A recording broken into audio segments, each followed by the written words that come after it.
Hello student, आज हम अपनी इस वीडियो में सामाजिक विज्ञान के अंतर्गत समकालीन भारत भाग 2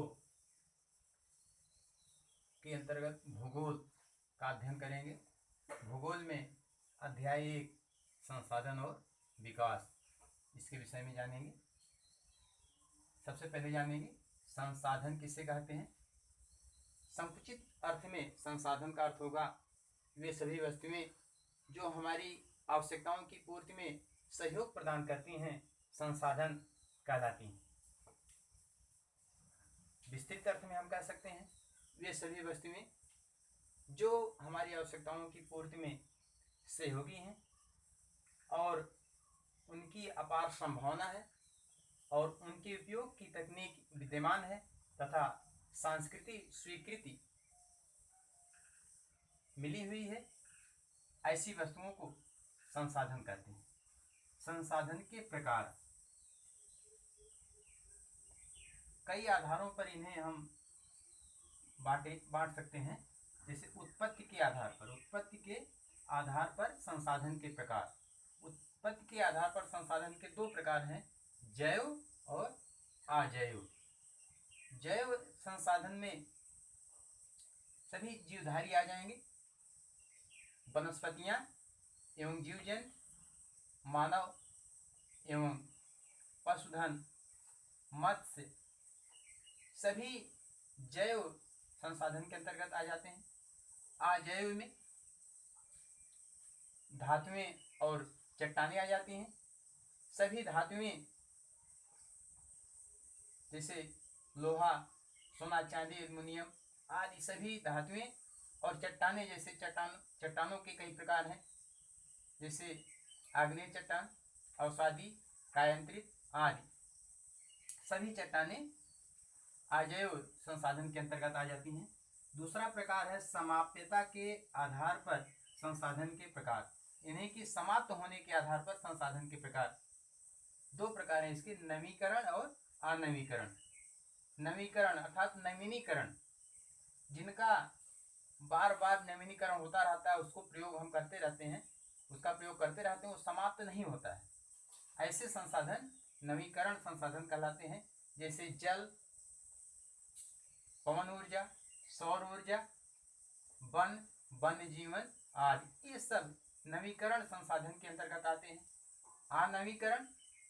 अनवीकरण संसाधन जिनका नवीनीकरण नहीं किया जा सकता है। इसमें दो तरह के, जैसे चक्रीय और पुनः चक्रीय और अचक्रीय। मतलब किसी वस्तु को प्राप्त करने के बाद उसको बार बार हम प्रयोग कर सकते हैं। जैसे लोहा है, सोना है, चांदी है, एक बार हम उसको खदान से प्राप्त कर लेते हैं, फिर उसको गलाकर दोबारा बना सकते हैं।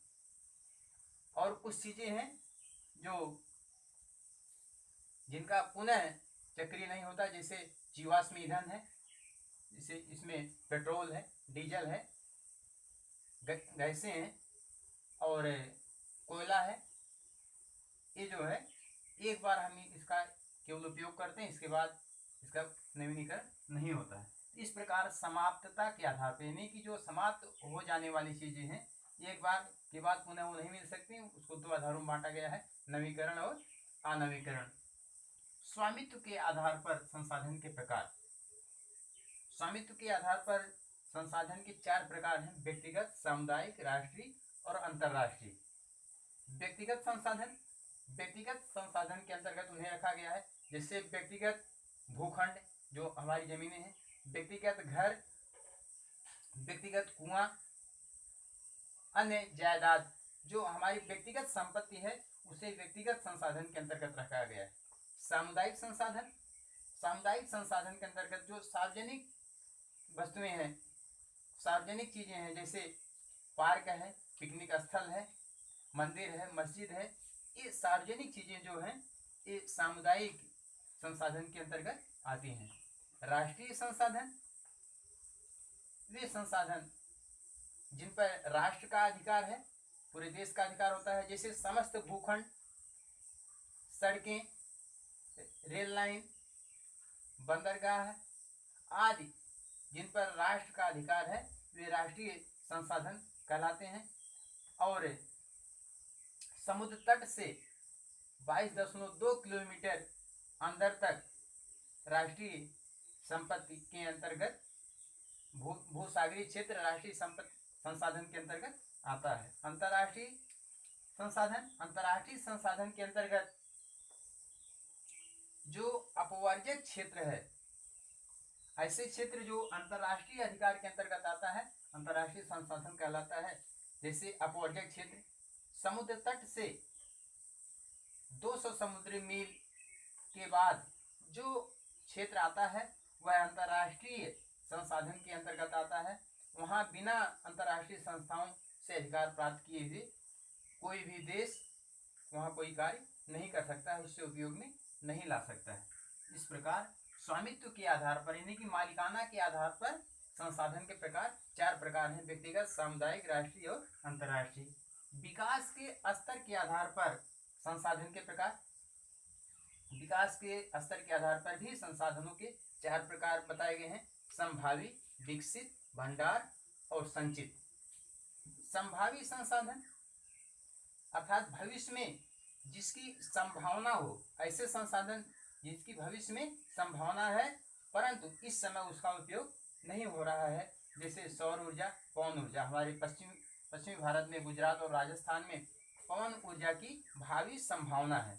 इस प्रकार के संसाधन संभावी संसाधन कहलाते हैं। विकसित संसाधन ऐसे संसाधन जिनकी खोज की जा चुकी है, चिन्हित किए जा चुके हैं और उसके उपयोग की तकनीकी ढूंढी जा चुकी है, उसकी मात्रा और गुणवत्ता परखी जा चुकी है, वह उपयोग में लाने योग्य संसाधन बनाया जा चुका है।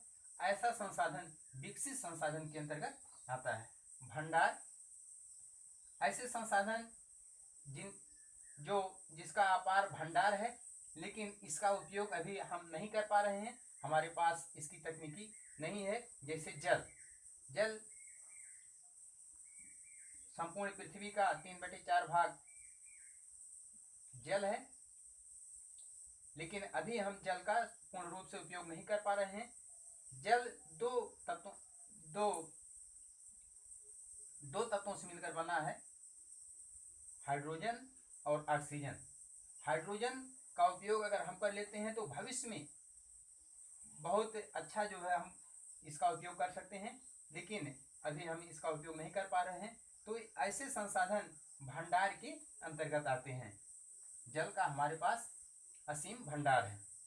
संचित संसाधन ऐसे संसाधन जो संचित करके रखे गए हैं, भविष्य में उसका उपयोग हम कर सकते हैं, संचित संसाधन के अंतर्गत आते हैं। जैसे बांधों में रखा हुआ जल, प्रवाहित नदियां, इसका हम अभी बहुत कम ही सीमित मात्रा में उपयोग कर रहे हैं। भविष्य में ये हमारे संचित कोष हैं, इससे हम अधिक से अधिक इसका उपयोग कर सकते हैं।